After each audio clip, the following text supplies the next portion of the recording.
একটা ছোট্ট গ্রামে ছিল দুজন অদ্ভুত বন্ধু, গাজর আর বেগুন।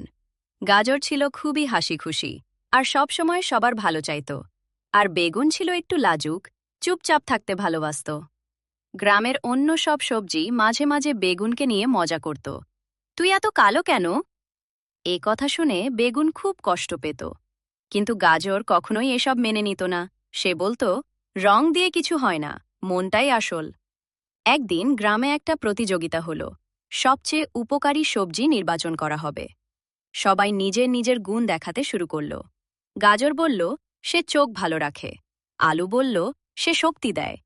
বেগুন চুপ করেছিল। সে ভাবছিল, আমার কি কোনো গুণ আছে?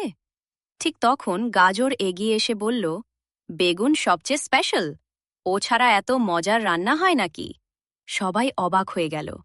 তারপর গ্রামের মানুষজন বলল, ঠিকই তো, বেগুন দিয়ে কত রকম সুস্বাদু খাবার হয়। শেষে বেগুনই জিতে গেল সেই প্রতিযোগিতা। সেদিন থেকে বেগুন আর লজ্জা পেত না। সে বুঝেছিল, নিজেকে ছোট ভাবা ভুল। আর গাজরও খুশি ছিল, কারণ সে তার বন্ধুকে নিজের মূল্য বুঝতে সাহায্য করেছে। শিক্ষা: নিজেকে কখনো ছোট ভাবো না, আর সত্যিকারের বন্ধু সবসময় তোমার পাশে থাকে।